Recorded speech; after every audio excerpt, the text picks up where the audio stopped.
하나님의 말씀은 로마서 5장 12절에서 21절 말씀입니다. 신약성경 245쪽 혹은 6쪽 황진영 집사님께서 로마서 5장 12절에서 21절 말씀을 봉독해 드리겠습니다. 그러므로 한 사람으로 말미암아 죄가 세상에 들어오고 죄로 말미암아 사망이 들어왔나니 이와 같이 모든 사람이 죄를 지었으므로 사망이 모든 사람에게 이르렀느니라. 죄가 율법이 있기 전에도 세상에 있었으나 율법이 없었을 때에는 죄를 죄로 여기지 아니하였느니라. 그러나 아담으로부터 모세까지 아담의 범죄와 같은 죄를 짓지 아니한 자들까지도 사망이 왕 노릇을 하였나니 아담은 오실 자의 모형이라. 그러나 이 은사는 그 범죄와 같지 아니하니 곧 한 사람의 범죄를 인하여 많은 사람이 죽었은즉 더욱 하나님의 은혜와 또 한 사람의 예수 그리스도의 은혜로 말미암은 선물은 많은 사람에게 넘쳤느니라. 또 이 선물은 범죄한 한 사람으로 말미암은 것과 같지 아니하니 심판은 한 사람으로 말미암아 정죄에 이르렀으나 은사는 많은 범죄로 말미암아 의롭다 하심에 이름이니라.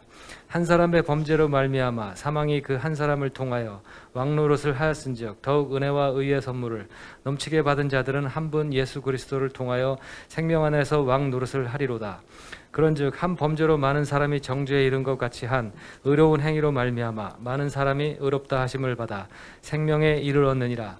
한 사람이 순종하지 아니함으로 많은 사람이 죄인 된 것 같이 한 사람이 순종하심으로 많은 사람이 의인이 되리라. 율법이 들어온 곳은 범죄를 더하여 하게 하려 함이라. 그러나 죄가 더한 곳에 은혜가 더욱 넘쳤나니 이는 죄가 사망 안에서 왕노릇한 것 같이 은혜도 또한 의로 말미암아 왕노릇하여 우리 주 예수 그리스도로 말미암아 영생에 이르게 하려 함이라. 아멘. 감사합니다. 옆 사람하고 한번 인사하시겠습니다. 만나서 반갑습니다. 환영합니다. 인사하시겠습니다. 이 시간 여러 가지 사정으로 또 함께 할 수 없어서 비대면 예배로 드리는 여러 성도님들에게도 하나님의 풍성한 은혜가 더하시기를 바라겠습니다. 요즘 우리가 나누는 이 로마서 말씀은 우리의 믿음의 토를 견고하게 하는데 꼭 필요한 하나님의 말씀입니다. 우리가 집을 지을 때도 집터가 견고해야 집이 흔들리지 않죠. 믿음의 집도 마찬가지입니다. 우리의 삶의 환경은 항상 변화무쌍하게 변화되지만 그러나 우리의 믿음의 반석은 예수 그리스도 안에서 견고하게 세워질 수가 있는 것입니다. 그 복음의 구체적인 이제 기초를 쌓는 곳이 바로 로마서라고 할 수 있습니다. 우리가 처음에 예수 믿고 나면 새신자들에게는 복음서를 소개할 때 누가복음을 읽으라고 권하죠. 왜냐하면 누가복음은 이방인들을 대상으로 쓰여진 글이기 때문에 풀어서 쓴 것이거든요. 쉽게 기록하였습니다. 그러다가 점점 마가복음으로, 마태복음으로, 나중에는 깊은 영적 진리를 담고 있는 요한복음으로 이렇게 이행을 하게 됩니다. 그러나 우리의 신앙의 얼개, 우리 신앙의 가장 견고한 기초를 세우는 것은 로마서를 통해서 세워집니다. 여러분, 그렇게 세워진 믿음은 절대 무너지지 않아요. 여러분, 우리 신앙의 기초는 누굽니까? 우리 신앙의 기초가 누구세요? 예수 그리스도십니다. 망설이세요. 우리 신앙의 기초는 엄교훈 목사도 아니고 어떤 유명한 부흥사도 아니고 오직 예수 그리스도 뿐인 것입니다. 예수님께서 우리 죄를 위해서 죽으시고 부활하셨다고 하는 그 복음, 그리고 그 예수님이 나의 주인이라고 하는 그 주되심의 믿음, 이것이 우리의 신앙의 가장 튼튼한 기초입니다. 그리고 그 믿음을 더 단단하게 하고 더 깊고 풍성하게 하는 것이 바로 로마서라 할 수 있습니다. 오늘도 로마서 말씀을 통해서 중요한 복음의 기초, 구원의 기초를 확인하는 시간 되시기를 바랍니다. 오늘 본문을 통해서 크게 네 가지 요점을 가지고 말씀을 드리려고 합니다. 먼저 모형과 원형에 대한 이야기고요. 두 번째로는 죄의 정가에 대하여, 그리고 세 번째로는 하나님의 역전에 대하여, 마지막으로는 영적 줄석에 대하여, 다 오늘 본문에 있는 내용이에요. 이 본문을 가지고 함께 은혜를 나누고자 합니다. 먼저 모형과 원형인데요. 이 14절 말씀에 들어있어요. 우리 14절 말씀을 함께 읽어보시겠습니다. 그러나 아담으로부터 모세까지 아담의 범죄와 같은 죄를 짓지 아니한 자들까지도 사망이 왕노릇하였나니 아담은 오실 자의 모형이라. 아담은 오실 자의 모형이라 그랬어요. 오실 자가 누굽니까? 예수 그리스도죠. 아담이 모형이면, 여러분, 모형이 있으면 반드시 원형이 있게 마련입니다. 그 원형은 예수님이라고 하는 것이죠. 로마서의 대전제는, 복음은 우리가 로마서 1장 16절 17절에서 본 바와 같이 모든 믿는 자들에게 구원을 주시는 하나님의 능력이 됨이라. 첫째는 유대인에게 또한 헬라인에게로다 그랬죠. 그래서 복음의 대전제는 모든 믿는 자에게 누구를 상관하지 아니하고 혈통을 따지지도 아니하고 믿는 자에게 구원을 주시는 하나님의 능력이라는 것입니다. 우리는 지난 시간들을 통해서 하나님의 진노 아래 있는 죄인, 전적으로 타락한 인간의 모습을 살폈습니다. 그리고 율법이 아니라 복음으로만 구원 얻는 것을 살폈습니다. 그리고 복음으로 의롭게 되어서 누리는 유익이 무엇인지 지난 주간에 살폈습니다. 어떤 유익이 있다고 그랬죠? 어떤 유익이 있습니까? 바로 화평과 은혜와 영광과 기쁨이 있다고 말씀을 다 잊어버리셨어요? 성도들의 망각은 목회자들에게 희망이 된다고 하는 이야기도 있는데요. 아무리 그렇다 그래도 꼭 기억할 것은 기억하시기를 바라겠습니다. 오늘 본문에서 바울 사도가 갑자기 그런 이야기를 하다가 아담과 예수 그리스도를 비교하기 시작합니다. 왜 그럴까요? 그것은 바울 사도가 여기까지 쓰면서 바울 사도는요, 이 편지를 받는 로마 교회 성도들이 가질 수 있는 의문들을 따라가면서 기록을 하는 거예요. 그들과 마음이 다 연결되어 가지고 아마 이거를 읽으면서 분명히 로마 성도들이 이런 의문을 가질 거야 생각을 하면서 그 의문에 답변을 하는 형식으로 로마서를 기록하고 있는 것입니다. 분명히 로마 성도들의 마음에 그렇다면은 왜 우리는 죄인으로 태어났는가라고 하는 질문이 일어날 겁니다. 또 어떻게 한번 예수 그리스도로 말미암아 많은 사람들이 구원을 받게 되는가라고 하는 의문이 일어날 겁니다. 그리고 그 구원이 정말 실제로 일어나는지에 대한 의문이 일어날 것을 바울은 예상을 하고 있는 거예요. 이렇게 복음을 향해 던지는 인간의 원천적인 질문을 오늘 본문은 다루고 있는 것입니다. 2000년 전에 기록된 성경이 오늘날 우리에게 무슨 의미를 가지고 오늘날 내게 뭐라고 말씀하시는지를 찾아내는 것을 성경 해석학이라고 합니다. 제가 어떤 신학교에서 성경 해석학을 몇 년 동안 강의를 했던 적도 있습니다. 그런데 이 해석학 그러면 굉장히 어렵다고 생각되잖아요. 그런데 이 해석학 학문으로 발전하기까지는 많은 시간이 걸렸습니다. 그렇지만 이 해석학이라서 이 방대한 양을 우리가 다 다룰 필요는 없고요. 이 세 가지만 기억하시면 됩니다. 크게 세 가지 범주로 사람들이 해석을 하는데 성경을 문자 그대로 해석하는 방법이 첫 번째입니다. 그냥 문자 그대로 하나님이 알려주려고 쓴 글이니까 감추려고 쓴 글이 아니잖아요. 계시잖아요. 알려주기 위해 보여주시기 위해서 쓴 글이기 때문에 감추려고 쓴 글이 아니라고 하는 사실을 먼저 인식하고 우선 문자 그대로 우리가 받아들이는 것입니다. 두 번째는 바로 이 소위 도덕적 교훈을 찾는 것입니다. 이 속에 들어있는 도덕적 교훈이 뭔가, 교훈을 찾는 것이죠. 그리고 세 번째는 그 속에 들어있는 심오한 영적 진리를 찾아내는 해석입니다. 영적 진리를 찾는 것. 그런데 이 영적 진리가 굉장히 중요하겠죠. 영적 진리를 찾아가야 하는데 영적 진리를 찾아가는 방법에 두 가지가 있는데요. 하나는 알레고리, 소위 풍유적 해석이 있습니다. 이 풍유적 해석이라고 하는 것은 바로 해석자가 말씀에 주관적인 영적 의미를 더하는 거예요. 그런데 이 방법은요, 자칫하면은 성경을 곡해할 가능성이 있습니다. 그래서 현대에는 이 알레고리적 해석, 풍유적 해석을 권장하지 않습니다. 16세기의 사도들은요, 16세기의 많은 그런 그 학자들이 이 알레고리식으로 성경을 해석해가지고 주석을 남겼던 것을 볼 수 있습니다. 그러나 지금은 더 이상 권장하지 않습니다. 그리고 또 하나의 영적 해석 방법이 있는데 성경의 굵직굵직한 사건들이 바로 예수님을 예표하는 것이라고 해석하는 모형론적인 해석 방법이 있습니다. 오늘 14절에 나오는 아담은 그리스도의 모형이라고 말할 때 이게 모형론적으로 예수님께서 해석을 한 겁니다. 예를 들어 볼까요? 여러분 광야에서 출애굽한 백성들이 불뱀에 물려 죽은 사건이 있었죠. 그랬을 때 모세에게 하나님이 놋뱀을 만들어 높이 달라고 말씀하시고 그 놋뱀을 쳐다본 자마다 살더라 그랬습니다. 그런데 그 사건을 우리 예수님께서는 직접 자기 자신에게 적용을 하십니다. 자신의 죽음으로 죄인들이 구원을 받을 것에 대한 모형이라고 예수님께서 직접 말씀하신 거예요. 여러분, 놋뱀이 모형이면 원형이 뭘까요? 원형은 예수 그리스도라고 하는 것입니다. 놋뱀을 바라본 사람들이 실제로 생명을 얻었듯이 예수 그리스도의 대속을 믿는 사람들이 실제로 생명을 얻는다는 것입니다. 여러분, 예수님께서 요한복음 2장 19절에 이 성전을 헐어라, 내가 사흘 만에 다시 세우리라 그렇게 말씀을 하셨을 때도 마찬가지입니다. 구약의 성전이 바로 자기 자신의 모형이라고 예수님께서 말씀하신 것입니다. 여기서도 원형이 뭐예요? 원형은 예수님이라고 하는 겁니다. 예수님은 이 시대에 나타난 성전으로 이제 성전을 다 헐어버려도, 예수님의 육신이 다 헐어져도 예수님을 믿음으로 살아나게 된다는 것을 말씀하시는 모형론으로 설명하신 겁니다. 히브리서에서는요, 아예 예수님의 속죄 사역 전체를 예수님의 모형으로 보고 있는 것이죠. 이렇듯 당시 속죄 제사가 실제로 죄를 사하는 효력이 있었던 것처럼 예수님의 대속도 실제로 죄를 사할 수 있다는 말씀인 것입니다. 이렇게 성경은 예수님에 대한 모형론으로 해석을 합니다. 우리가 모형론을 바르게 이해하게 되면요, 이 모형론에 여러 가지 유익이 있습니다만 절대로 기복주의에 빠지지 않습니다. 그리고 절대로 이제 자의적인 어떤 이단 교리에 빠지지 않습니다. 그리고 절대로 신비주의에 빠지지 않습니다. 요즘 통큰 통독과 함께 필사를 하고 있는데요, 가끔 어떻게 성경 본문을 이해해야 됩니까? 질문하는 분들이 있어요. 이런 부분은 어떻게 봐야 됩니까? 여러분, 그러나 평신도들도 제가 말씀드린 세 가지 방법으로 해석을 하게 되면 유익을 받을 수 있습니다. 문자적 해석, 그리고 도덕적 교훈을 찾는 해석, 그리고 영적 의미를 찾는 해석, 그 가운데 풍유가 아니라 모형론으로 해석을 하는 방법. 예를 들어 볼까요? 만나를 먹은 사건이 나오잖아요. 출애굽 백성들이 먹을 것이 없다고 불평할 때 하나님께서 이제 만나를 땅에 내려주셨습니다. 그 만나를 내려주신 사건을 문자적으로 보면 우리가 어떻게 해석하고 적용할 수 있습니까?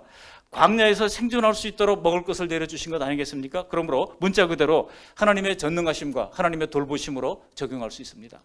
또 그런가 하면은 도덕적 해석으로 어떻게 해석할 수 있습니까? 신명기 8장 16절에 보시면 이 만나를 내리신 사건을 이는 너를 낮추시며 그랬습니다. 우리를 겸손하게 하기 위하여 만나를 내려주셨다는 것입니다.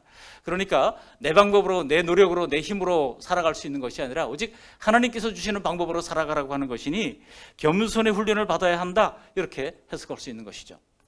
또 영적인 해석은 예수님께서 직접 요한복음 6장 41절에 이 만나는 자신을 가리키시는 거라고 말씀하시면서, 예수님은 요한복음 6장으로 내려가면 자신은 하늘에서 내려온 산 떡이라고 말씀하십니다. 그리고 만나가 자신의 대속적 몸을 가리킨다고 말씀하셨습니다. 그러므로 만나를 먹고 생존했듯이 예수님의 몸을 먹어야 산다, 즉 예수님을 믿어야 구원을 얻는다고 해석을 하게 되는 것이죠. 이렇게 모든 성경을 크게 세 가지 카테고리로 우리가 해석을 할 수가 있다는 겁니다. 오늘 본문도 아담을 예로 들어서 예수님의 대속이 어떻게 가능한가 하는 것을 모형론으로 설명하고 있는 겁니다. 오늘 사도 바울의 논지를 그냥 얼른 한 번만 읽으면 도대체 이게 무슨 말 하는 건가 잘 이해가 안 될 겁니다. 근데 반복적으로 읽다 보면 이제 한 3번쯤 읽으면요, 큰 맥이 잡힐 겁니다. 바울의 논지가 뭡니까? 예수님을 믿음으로 모든 사람이 다 구원을 받는다고 하는 것이 실제로 가능하다, 이 얘기를 지금 하고 있는 겁니다. 왜냐하면 같은 종류의 사건이 이미 구약 성경에 많이 기록되어 있고 지금 이 세상에서 현실로 벌어지기 있기 때문에 그렇다는 것입니다. 이것은 아담의 범죄로 모든 사람이 죄에 빠졌고 사망에 이르게 된 현재 인간 상태를 말하는 것입니다. 우리가 매일 보는 바와 같이 죄인 아닌 사람이 없고 매일 뉴스 보기가 두려울 정도로 각종 흉악한 범죄들이 계속 나타나고 있지 않습니까? 또 죽지 않는 사람은 아무도 없습니다. 한번 죽는 것은 사람에게 정해진 것이라고 히브리서 9장 27절은 우리에게 말씀하고 있습니다. 그것이 바로 한 사람 아담에게서부터 시작되었다고 하는 것입니다. 한 사람 아담으로 말미암아 죄와 사망이 왔다면 또 다른 한 사람으로 말미암아 속죄와 생명이 오는 것도 가능하다고 하는 것입니다. 이것을 무슨 원리라고 그런지 아십니까? 대표 원리라고 합니다. 대표 원리. 한번 따라 하시겠습니다. 대표 원리. 대표 원리. 그렇습니다. 그래서 14절에 보시면 아담은 오실자의 모형이라고 했던 겁니다. 물론 역할은 정반대죠. 아담과 예수님은요, 한 사람은 사망의 대표자가 됐고요, 한 사람은 생명의 대표자가 됩니다. 그리고 그 결과의 차이가 엄청난데 15절 이하에 사도 바울이 웅변하듯 한 절 한 절 힘주어서 소개하고 있는 것입니다. 아담이 모형이면 예수님은 원형인 것입니다. 두 번째 요점은요, 바로 죄의 전과에 관한 것입니다. 그러니까 사람들이 또 질문을 할 거 아니겠습니까? 아니, 죄는 아담이 지었는데 왜 내가 죄인이 되어야 하는가? 라고 하는 질문입니다. 바울은요, 성도들의 의문점을 예상하면서 로마서를 기록해 나갑니다. 바울은 지금 성도들이 질문할 법한 다음 질문에까지 이르게 되는데, 지금까지 바울의 논증을 통해서 내가 죄인인 것은 알겠다, 그리고 하나님이 계시다고 하는 것을 핑계할 수 없을 정도로 이미 자연 만물에 보여졌으니 그것도 내가 받아들이겠다. 그런데 이 부분, 죄는 아담이 지었는데 도대체 왜 나까지 죄인이 됩니까? 라고 하는 이 질문을 가지고 있을 것을 예상한 겁니다. 우리가 아이들에게 성경을 가르칠 때도 아이들도 똑같은 질문 하잖아요. 여기에 대해서 다양한 해답이 있습니다만 여러분도 아마 다양한 그런 설명들을 들어오셨을 겁니다. 그렇지만 여러분, 사실 완벽한 해답은 없습니다. 완벽한 설명은 없습니다. 왜냐하면 이 복음이라고 하는 심오한 진리를 사형리로 간단히 정리할 수 있을지는 몰라도 그 안에 담겨있는 영적인 진리, 영적인 절차와 근거, 그리고 하나님의 논리, 그리고 하나님의 놀라운 경륜은 결코 간단하지가 않기 때문입니다. 우리 예수님께서도 말씀하신 바 있어요. 요한복음 3장 12절에 이렇게 말씀하셨습니다. 같이 한번 읽어보실까요? 내가 땅의 일을 말하여도 너희가 믿지 아니하거든 하물며 하늘의 일을 말하면 어떻게 믿겠느냐. 이것은요, 당시 예수님도 당시 사람들이 복음을 받아들이기가 어려울 것이다, 복음에 대한 불신이 있을 것이다, 이걸 예상을 했다는 얘기입니다. 그래서 이 선악과의 문제, 죄의 전가 문제를 나름대로 설명을 하더라도 인간의 지식의 한계로 말미암아 완전한 이해는 불가능합니다. 다만요, 우리는 성경에 최소한 기록된 대로 성경에서 알려주신 만큼만 알면 돼요. 이게 신명기 29장 29장을 말씀 아닙니까? 하나님이 보여주신 것만큼만, 하나님이 알려주신 만큼은 우리에게 속한 것이고, 알려주지 않은 것은 하나님께 속한 거예요. 하나님에 대한 속한 그것들을 우리도 분명치 않은 것을 너무 궁금증을 가지고 찾아내고 이런저런 논리를 만들어내는 것을 저는 불경간한 궁금증이라고 부릅니다. 이 불경간한 궁금증 때문에 온갖 이단이 다 나왔어요. 우리가 겸손하게 성경을 봐야 하는 것은 성경이 말해주는 것만큼만 우리가 가는 겁니다. 성경이 제시하는 것만큼만 우리가 믿으면 그것으로도 우리는 충분히 알아야 할 믿음에 대하여 확신을 가질 수가 있다는 것입니다. 예수님의 속죄를 이해할 때 아담을 통해서 모든 인간이 죄인된 사실을 짚고 넘어가지 않을 수는 없습니다. 왜 하나님은 인간을 죄 지을 여지가 있는 그런 인간으로 만드셨는가 하는 것이죠. 창세기 1장에 보시면 하나님이 아담과 하와를 창조하실 때 이렇게 말씀하십니다. 우리 1장 27절을 한번 읽어보실까요? 같이 읽어보십니다. 하나님이 자기 형상, 곧 하나님의 형상대로 사람을 창조하시되 남자와 여자를 창조하시고. 하나님이 형상이라고 말했는데 이 하나님의 형상이 뭡니까? 하나님의 형상이 과연 있습니까? 눈에 보이는 형상이 있나요? 없습니다. 하나님이 영이십니다. 영으로 존재하는 하나님이신데 하나님이 형상이라고 말하는 이유는 무엇입니까? 우리의 이해를 돕기 위해서 형상이라고 하는 말을 쓴 겁니다. 시편에 보시면 하나님의 능력의 오른팔 이렇게 얘기할 때도 우리의 이해를 돕기 위한 것입니다. 하나님의 눈은 의인을 향하시고 라고 말할 때도 하나님이 눈이 있는 분이 아니라 우리의 이해를 돕기 위하여 표현한 거예요. 이런 표현법을 신인동형법이라고 말합니다. 그래서 이 영이신 하나님의 형상을 인간의 이해를 돕기 위하여 형상을 가진 어떤 존재로 표현하는 것이죠. 그런데 아담에게 하나님의 형상을 부여하셨다 그러면 아담을 하나님을 닮은 어떤 모습으로 창조했다는 것인데 그 모습이 어떤 것입니까? 하나님의 형상은 과연 무엇입니까? 두 팔과 두 다리가 있는 것이 하나님의 형상이 아니라 에베소서 4장 24절에 말씀하시죠. 하나님을 따라 그랬어요. 하나님을 따라라고 하는 말은 하나님의 형상으로 하는 얘기죠. 하나님의 형상을 따라 의와 진리의 거룩함으로 지으심을 받은 새 사람을 입으라 그랬어요. 하나님의 형상은 바로 의와 진리와 거룩함이라고 하는 것입니다. 그 의와 진리와 거룩함의 부분을 하나님께서는 피조된 인간에게도 부여해 주신 것입니다. 여러분, 의로운 침팬지 보셨어요? 거룩한 오랑우탄 보셨습니까? 그렇지 않습니다. 사람에게만 하나님께서는 이 의와 진리와 거룩의 부분을 이제 형상을 남겨주셨다고 하는 것입니다. 그러니 여러분, 최초의 인간 아담이 얼마나 대단한 존재였겠습니까? 그렇지만 아담은 하나님은 아니죠. 피조물입니다. 하나님의 선하신 성품과 능력을 받고 생기를 받아서 탄생했지만 완벽한 하나님의 사람으로 만들어 주셨지만 신은 아닌 것입니다. 다만 자유의지를 따라 감사하며 누리도록 살 수 있는 존재로 하나님께서 그를 빚어 놓으셨던 것입니다.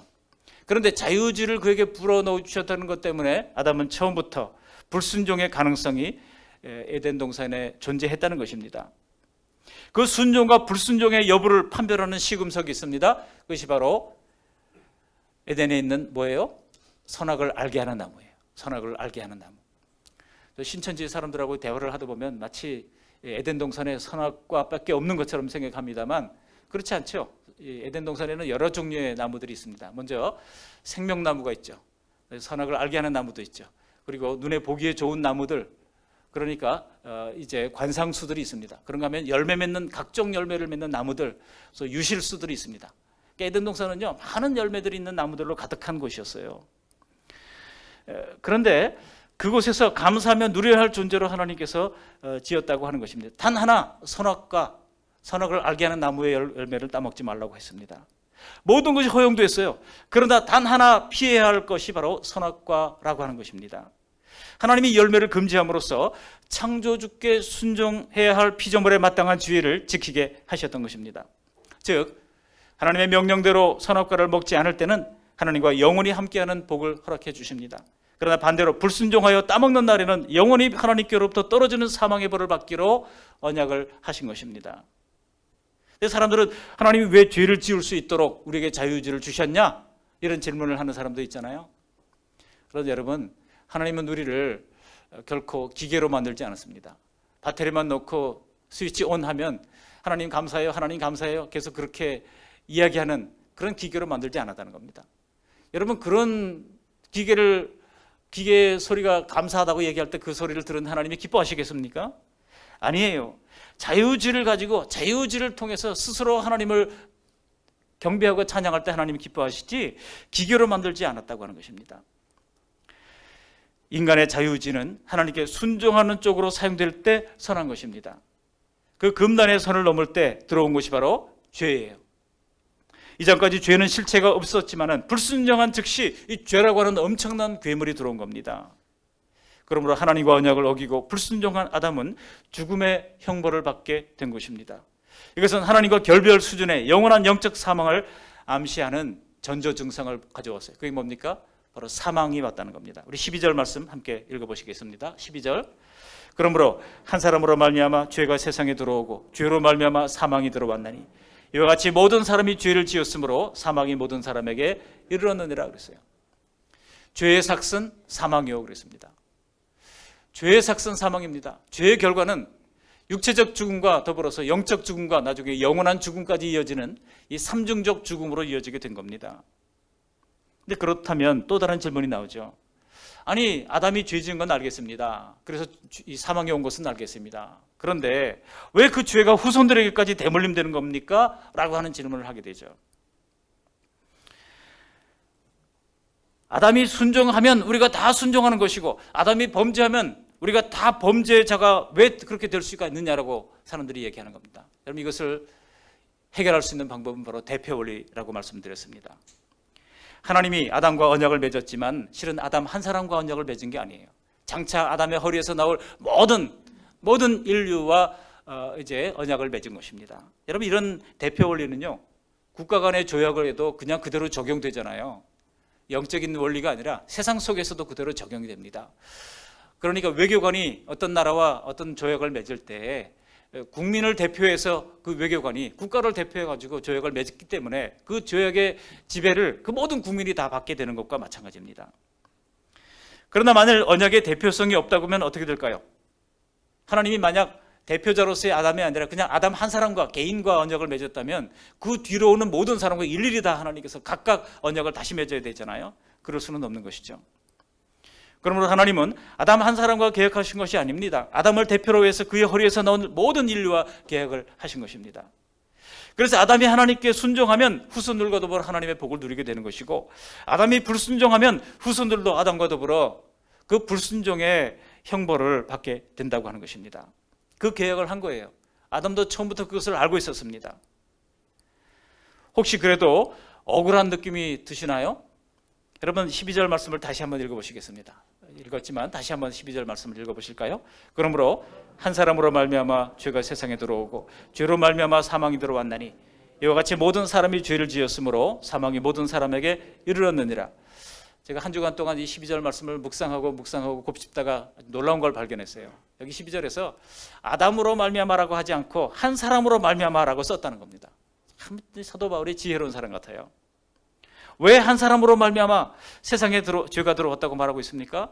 아담을 염두에 둔 것이지만은 대표자로서의 한 사람이라고 하는 의미입니다. 그렇지만 그 한 사람은 꼭 아담만이 아니라도 상관이 없다는 것입니다.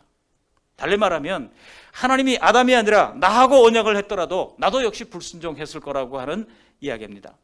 이 사도 바울의 예리한 통찰력이죠. 한 사람으로 말미암아 죄가 세상에 들어왔습니다. 인간의 대표자로서 아담이 할 만한 일을 한 것이지만은, 그러나 아담만 특별한 행동을 한 게 아닙니다. 설령 아담이 아니라 나 자신이 하나님과 언약을 했다 할지라도 분명 아담과 똑같은 죄를 지었을 것입니다. 그러므로 아담이 대표로 죄를 짓고 그 후손으로 태어난 우리들이 다 죄의 결과를 이어받은 것에 대해서 여러분 너무 섭섭해할 필요가 없습니다. 억울해할 필요가 없습니다. 우리도 똑같을 것이었기 때문입니다. 이것이 바로 이 두 번째 죄의 전가에 관한 내용입니다. 세 번째 요점으로 내려갑니다. 세 번째 요점이 뭐예요? 하나님의 놀라운 역전이 있다는 겁니다. 여러분, 이 말씀을, 로마서 말씀은 질긴 고기여도 같아요. 씹으면 씹을수록 깊이가 있고 맛이 납니다. 놀라운 하나님의 반전이 있습니다. 우리 하나님은요, 역전의 명수입니다.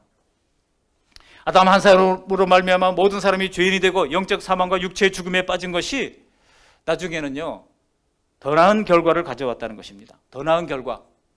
우리 14절 말씀 다시 한번 읽어보실까요? 14절. 그러나 아담으로부터 모세까지 아담의 범죄와 같은 죄를 짓지 아니한 자들까지도 사망의 왕노릇하였나니 아담은 오실 자의 모형이라. 즉 이미 하나님은요, 아담 대표론을 통해서 그리스도 대표론까지 염두에 두셨다는 것입니다. 그리스도 대표론까지 처음부터 계획을 하셨다는 것입니다. 그러니까 모든 사람이 죄를 범했지만 인간에게는 도리어 전화위복의 계기가 된 것입니다. 그러므로 아담 때보다 훨씬 더 잘 된 거예요.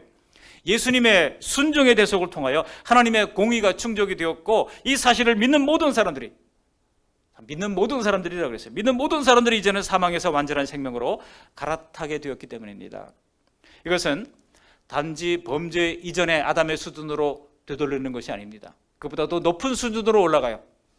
이거를요, 이 구원의 서정에서 볼 때 수학에 보면 이 루트 기호가 있지 않습니까? 루트 기호로 설명할 수 있어요. 루트 기호의 시작은 창조예요. 여러분 거꾸로 해야 되겠네요. 창조하다가 타락으로 내려갑니다. 그죠? 타락으로 내려갔다가 여기서 예수님을 만나면 놀라운 터닝 포인트가 일어나게 되죠. 이게 구속입니다.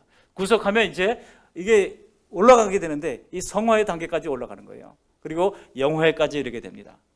자, 보십시오. 처음에 출발선하고 이제 영화로, 하나님께서 성화로 빚어질 그 다음 세계가 너무 비교할 수 없는 놀라운 차이가 나는 겁니다. 창조, 타락, 구속, 그리고 어떻게 됩니까? 이제 성화에 거쳐서 영화에까지 이르게 되는 훨씬 더 높은 놀라운 하나님의 반전을 하나님께서 계획을 해 놓았던 겁니다. 아담의 자리로 돌아가는 게 아니에요.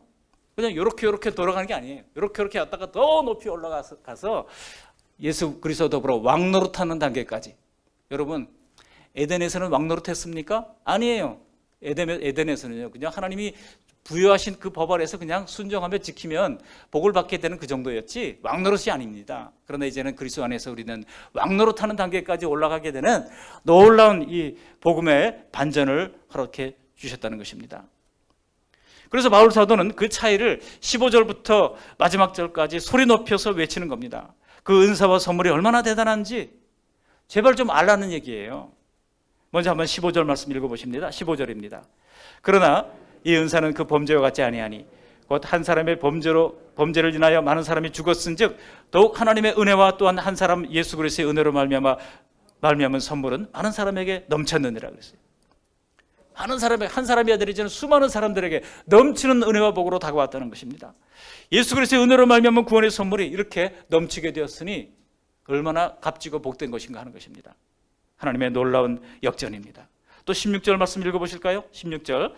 또 이 선물은 범죄한 한 사람으로 말미암은 것과 같지 아니하니 심판은 한 사람으로 말미암아 정죄에 이르렀으나 은사는 많은 범죄로 말미암아 의롭다 하심에 이름이니라. 이제는 의롭다 함의 경지에까지 이르게 됐다는 겁니다. 의로우신 분은 오직 하나님 한 분밖에 없는데 의롭다 하시는 경지에까지 이르게 됐다는 겁니다. 이 선물은요, 다시는 죄 걱정하지 않도록 완전히 의롭다는 판결을 내렸다고 하는 것입니다. 이제 17절 말씀 보실까요? 17절. 한 사람의 범죄로 말미암아 사망의 그 한 사람을 통하여 왕노릇하였은즉 더욱 은혜와 의의 선물을 넘치게 받는 자들은 한 번 예수 그리스도를 통하여 생명 안에서 왕노릇하리로다. 왕노릇하리로다. 제가 이 말씀을 읽는데 그냥 꿈에도 막 나타나요. 왕노릇하리로다 막 스피커 귀에다 대고 막 외치는 것처럼. 여러분 옆 사람에 한번 얘기해 보십시오. 왕노릇하리로다. 시작. 왕노릇하리로다. 에덴에서는 꿈도 꿀 수 없었던 그 영광스러운 왕노릇, 그것을 예수 그리스도 안에서 우리에게 허락해 주셨다고 하는 것입니다. 하나님의 놀라운 반전 아닙니까? 이전에 죄와 사망이 왕노릇했지만 이제는 예수 그리스도를 통해서 성도들이 생명을 얻고 영원히 왕노릇한다는 것입니다. 그렇기 때문에 내가 왜 선악과를 먹지도 않았는데 죄인이 되었나 억울해할 이유가 전혀 없습니다. 하나님의 놀라운 반전이 숨어 있기 때문입니다. 아담의 원성태보다 더 큰 은사와 선물이 예수님 안에서 주어지기 때문입니다. 천국에서는요, 우리의 자유주로서 이 하나님께 불순종하는 죄를 지지 않을 겁니다. 왜냐하면 불순종의 결과 죄 가운데 살아봤잖아요. 하나님께로부터 떨어져 나가는 게 어떤 것인지 인생 살아봤잖아요. 용서받은 탕자가 다시 재산 챙겨서 아버지를 도망가겠습니까? 범죄의 비참함 속에서 살았던 삶과 다시 누리게 된 천국의 삶을 어찌 비교할 수가 있겠습니까? 그러므로 이제는 더 이상 아담처럼 하나님의 사랑과 선의를 의심하지 않을 것입니다. 아담이 사탄의 유혹에 넘어가서 죄를 짓게 되는 단계에서는요, 바람에 날리는 이 낙엽처럼 하나님의 선의를 의심하는 마음이 들었잖아요. 그러나 장차 십자가에서 나를 위해 피 흘려 죽으신 예수님을 만날 때 그 크신 사랑의 크기를 깨닫고 감격할 것이 분명한데 어찌 불순종을 할 수가 있겠습니까? 예수님의 그 사랑만으로 그 사랑을 다시는 잃고 싶지 않아서라도 우리는 배신하지 않게 될 것입니다. 그래서 영원히 천국에서 하나님과 더불어 왕노릇하며 복되게 살아가는 그 구원의 그림이 완성이 되는 것입니다. 하나님의 놀라운 반전 아닙니까? 마지막 대지로 원형이신 예수 그리스도, 그리고 대표 원리에 따른 죄의 전가, 그리고 하나님의 역전에 대한 이 진리를 우리가 믿는다면 우리가 어떻게 살아야 되겠습니까? 그래서 바로 영적 줄서기를 잘해야 한다는 것입니다. 우리는 아담의 사망의 줄에서 이제는 예수님의 생명의 줄로 줄을 바꿔 타야 하는 것입니다. 아담의 줄이 자연적 출생, 자연적 삶은 결국 사망의 줄로 귀결됩니다. 그러나 예수님의 줄은 우리의 모든 죄가 예수님 안에서 속죄되고 의롭게 되고 더 풍성한 복을 얻는 생명의 줄인 것입니다. 믿으십니까? 예수님은 그 결단을 좁은 문, 좁은 길을 선택하는 것이라고 말씀하셨습니다. 또 포도나무에 접붙여진 가지가 되는 것이라고 설명하셨습니다. 포도나무인 예수님께 접붙여지기만 해도 우리는 예수님 안에서 많은 열매를 맺게 된다고 말씀하십니다. 여러분, 아담의 줄에서 우리에게 주어졌던 삶이 뭡니까? 창세기 3장 보시면 아담의 줄에 서 있을 때 어떤 일이 일어납니까? 하나님과 원수되었죠. 그리고 마귀와 동행했죠. 그리고 인간관계는 파괴됐죠. 서로 남탓하면서 파괴되지 않습니까? 그리고 자연과의 관계에서는요, 아무리 노력을 하고 땀을 흘리고 수고를 해봐도 가시덤불과 엉겅퀴 때문에 거두는 것이 별로 없습니다. 그런데 여러분, 우리가 하나님과 화평하게 되고 순종하는 마음으로 이제 이 예수 그리스도의 생명줄로 갈아타게 될 때 어떤 역사가 일어나게 됩니까? 마귀와 동행하는 것이 아니라 이제는 마귀를 대적하게 됩니다. 그리고 하나님과 대적하는 것이 아니라 하나님께 순종하고 하나님과 영원한 화평을 누리게 됩니다. 그리고 사람들과의 관계에서도 서로를 탓하고 미워하던 관계가 변하여서 존중해주고 세워주는 관계로 회복이 되는 겁니다. 여러분, 옆 사람 보고 이렇게 얘기해 보시기 바랍니다. 존중합시다. 시작. 존중합시다. 존중해 주셔야 돼요. 목회자는 성도님을 존중하고 성도님들은 목회자를 존중하고 또 성도님은 성도들끼리 서로 존중해 줄 수 있어야 합니다. 남편은 아내를 존중해 주고 아내는 남편을 존중해 주고. 지금은요, 가정법원에서 많은 이혼 사유 중에 하나가 존중받지 못한다는 것 때문에, 무시한다고, 나를 무시하는 것 때문에 못 살겠습니다. 이혼하는 게 쉽지는 않아요. 이혼하는 게 왜 쉽지 않은지 아십니까? 그 증명할 수 없으니 증명을 가져오라는 거예요. 그때부터 참 어려워지는 겁니다. 여러분, 우리가 서로 존중할 수 있다면 이혼할 필요가 뭐가 있겠습니까? 남편은 아내를 말 한마디로도 존중해주고 아내는 남편을 또 말 한마디로도 존중해주고. 제발 좀 쥐잡듯 하지 마세요. 쥐잡듯 하는 분들이 더러 있더라고요.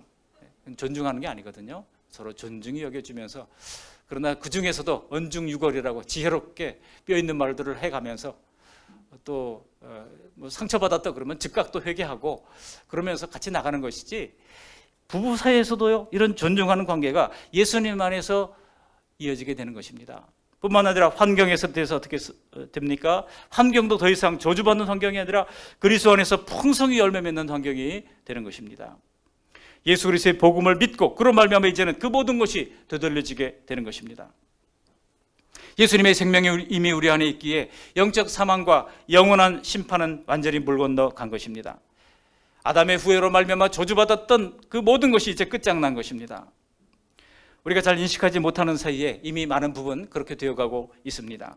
예수님께 붙어서 주님의 생명이 들어오니까 아담의 저주에서 조금씩 회복되고 있는 것입니다. 매일 우리에게 순종에 대한 선한 소원도 생겨나잖아요. 우리 마음속에 선교사님들을 돕고 싶다 그런 마음도 생겨나잖아요. 지난주에 우리 이성영 선교사님 부부를 만났습니다. 제가 영국 글라스고에 있을 때 만났던 때를 헤아려 보니까 벌써 13년 전이더라고요. 근데 이제 그때 잠깐 만났었는데요. 이분이 이집트에 선교 사역을 하다가 컨테이너 하나 가득 성경을 이제 수출을 해가지고 거기 있는 선교사님들에게 또 이렇게 나누어주고 그 선교사님들이 그걸 몇백 권씩 받아가지고 또 사람들에게 나누어주고 이 성경을 그냥 전해주면 그 불법이거든요. 이렇게 이제 가지고 있는 겁니다. 성경 컬러가 예뻐요. 그러니 가지고 있으면 사람들이 이게 이제 뭡니까 물어보잖아요. 이게 뭐 가지기를 원하세요라고 물었을 때 달라고 얘기할 때 주는 거는 불법이 아니에요. 자꾸 이제 예쁜 성경을 만지작거리는 거죠. 그러다가 달라 그러면 전해주는 겁니다. 그런데 그렇게 전해주느라고 선교사님들이 이제 여러분이 이분 집에 있는 컨테이너, 마당에 세워진 컨테이너 안에 이제 성경이 가득 채워져 있었거든요. 그거를 열고 가져가고 했던 거예요. 근데요, 이 이집트 종교 경찰이 6개월 동안 관찰을 한 겁니다. 거기 드나드는 사람들 다 관찰을 했어요. 그리고 거기 드나드는 모든 사람들을 한꺼번에 다 출국 금지시키고 다 추방시키고요. 그랬던 겁니다. 이 선교사님도 그 소식을 듣고 짐 하나 챙기지 못하고 배 타고 옆 나라로 도망갔어요. 그 나라가 리비아입니다. 그 리비아에서 사역을 하다가 그 리비아에서 감옥에까지 들어가게 됩니다. 붙잡혀가지고 옥고를 치르고 그리고 또 리비아에서도 살 수가 없어가지고 몰타라고 하는 곳에 가서 7년 동안 사역을 하다가 비자가 나오지 않아서 다시 한국으로 들어왔습니다. 그 지난 세월의 이야기를 들으면서 뜨거운 눈물을 흘렸습니다. 참 선교사님들이 이렇게 힘들게 사시는구나. 여러분 그 선교사님들을 보면서 우리도 마음이 열려야 됩니다. 과거에는 마음이 닫혀 있었는데 이 선교사님들 보니까 다들 자녀들 유학 보내고 자녀들 미국으로 유학 보내는 거는요. 어떻게 할 방법이 없기 때문에 유학으로 보내는 겁니다. 왜냐하면 국제학교를 보내면 되는데 국제학교 보내는 학비가 1년에 2천만 원이 넘게 들어가요. 그러니까 어떻게 가난한 선교사님들이 할 수 있겠습니까? 근데 미국에는요. 의외로 이 선교사님들의 자녀를 받아주는 학교가 많아요. 무료로 공짜로 가르쳐주는 학교가 많아요. 그러니까 그냥 울며 겨자 먹기로 미국에 보낼 수밖에 없는 것이지 돈이 많아가지고 막 유학을 보내는 게 아니에요. 근데 사람들은 오해를 하고 있어요. 선교사님들 맨날 비행기 타고 다닌다고 그렇게 오해를 하고 있어요. 실상을 알면 우리 선교사님들의 눈물에 동참할 수가 있습니다. 우리가 인식하지 못하는 사이에 우리는 선교사님들을 향하여 열린 마음을 가지게 됩니다. 그리고 성령의 도우심 속에서 아직도 남아있는 이 사망의 그림자, 어둠의 그림자들을 지워나가기 시작하는 거예요. 지금도 그 과정 중에 있는 줄 믿습니다. 그렇게 애쓰면서 우리는 점차 조금씩 성화의 단계까지 나가게 되는 것입니다. 오늘 모든 인간들이 복음에 던지는 원초적인 질문에 대해서 생각해 봤습니다. 하나님은 왜 선악과를 만들지? 왜 아담의 범죄가 내게도 유전되지? 이런 문제들에 대한 설교는 반복해서 듣고 읽고 이제 기록하면서 더 잘 이해할 수가 있습니다. 우리 하나님은 우리보다 훨씬 더 논리적인 하나님이십니다. 그런데 하나님의 형상을 따라 지음받았기 때문에 인간도요, 동물과는 달리 우리 인간도 훨씬 더 논리적인 사람들입니다. 우리도 논리적인 본성을 가지고 있어요. 그래서 잘 따져가면서 읽으면서 믿을 때에 우리는 믿음의 능력을 경험하면서 끝까지 갈 수가 있습니다. 하나님이 내게 복 주실 때만 혹하고 하나님이 내게 때로는 어려움을 주시면 하나님 나에게 왜 이러십니까 하고 떠나가고 이런 일을 반복하는 삶은 흔들림이 있는 삶이 신앙생활입니다. 그러나 하나님의 말씀을 로마서를 통해서 견고히 세워갈 때 우리는 외적인 어떤 흔들림에도 우리는 견고하게 흔들리지 않고 갈 수가 있을 것입니다. 이제는 예수님의 생명에 대해 대열에 줄을 섰습니다. 근데 가끔 보면 여기에 좀 빠져있는 사람들이 있는데요. 바로 모태신앙임내 하는 사람들입니다. 나는 모태신앙이에요 얘기하는 분들이에요. 근데 이분들이야말로 저는 생각할 때 정말 미전도 종족이라고 생각해요. 부모님 따라서 그냥 억지로 끌려왔다가 계속 교회만 마당만 밟고 다녔지 실제로 예수님을 인격적으로 영접해 본 적이 없는 분들입니다. 이 모태신앙 이런 분들도 스스로 결단하고 예수님의 생명의 줄에 서야 하는 것입니다. 창세기 44장을 보시면 애굽의 총리가 된 요셉이 가뭄으로 양식을 사러 온 형들을 스파이로 내몰면서 막내 베냐민을 데려오라고 그러죠. 막내 베냐민을 볼모로 잡아주겠다라고 얘기할 때에 그때 이 야곱의 12아들 중에 누가 나섭니까? 넷째 아들이 나서는 거예요. 넷째 아들 유다가 나서면서 이런 말을 합니다. 우리 같이 한번 읽어보실까요? 너무나 은혜되는 말이라서 우리 창세기 44장 30절 31절 말씀 함께 읽어보십니다. 아버지의 생명과 아이의 생명이 서로 하나로 묶여있거늘 이제 내가 주의 종 우리 아버지에게 돌아갈 때에 아이가 우리와 함께 가지 아니하면 아버지가 아이의 없음을 보고 죽으리니. 거기서요 30절 전반절에 보시면 아버지의 생명과 아이의 생명이 서로 하나로 묶여있거늘 그랬습니다. 여러분, 우리와 예수님의 생명이 지금 하나로 묶여 있습니다. 그러므로 우리를 영영 지옥에 떨어뜨릴 수가 없으시기 때문에 예수님께서 생명을 허락해 주셔서 죄를 속하시고 우리를 주님께로 묶어 놓으신 겁니다. 바로 그래서 예수님을 믿는 사람들은 주님의 생명으로 충만해져서 이미 왕노릇하며 사는 것입니다. 그런 삶을 위해서 성령께서 우리 안에 들어오셔서 우리가 주님의 사랑을 믿고 주님께 접붙여진 삶을 살도록 도와주시는 것입니다. 비록 아직 그 생명의 능력이 희미하다 할지라도 시간이 지나면서 점점 더 풍성한 생명의 역사들을 드러낼 수가 있을 것입니다. 그러므로 오늘도 성령의 도우심을 구하면서 아직도 남아있는 사망과 죄의 흔적을, 사단의 속삭임을 지워나가는 우리 모두가 되시기를 주님의 이름으로 축원합니다. 아멘. 고마우신 하나님 아버지, 날마다 귀한 주님의 말씀 들려주셔서 감사합니다. 오늘 주시는 말씀을 내게 주신 말씀으로 아멘으로 받을 수 있도록 도와주시옵소서. 성경 속에서 원형이신 예수 그리스도를 항상 찾아갈 수 있도록 인도해 주시옵시고, 하나님 대표 원리에 따른 죄의 정가를 깨닫고, 그러나 그 가운데서도 하나님의 놀라운 역전을 통하여 하나님의 우리가 이제 예수 그리스도 안에서 왕노릇하는 하나님의 단계까지 높아지도록 도와주신 것을 믿고 감사를 드립니다. 하나님 아버지, 이 사실을 믿는다면 이제는 날마다 영적 줄서기를 잘할 수 있도록 하나님 인도하여 주시고, 자연적 출생, 죄의 출생이 아니라 이제는 예수님 안에서 속죄된, 의롭게 된 더 풍성한 복을 얻는 생명의 줄에 굳건하게 서 있을 수 있도록 은혜를 내리워 주시옵소서. 그리하여 하나님 아버지, 주님께서 약속하시는 하나님 아버지 날마다 생명의 역사 안에서 약속된 모든 것을 왕처럼 당당히 누리며 살 수 있도록 은혜 베풀어 주시옵소서. 예수님 거룩하신 이름으로 감사하며 기도합니다. 아멘.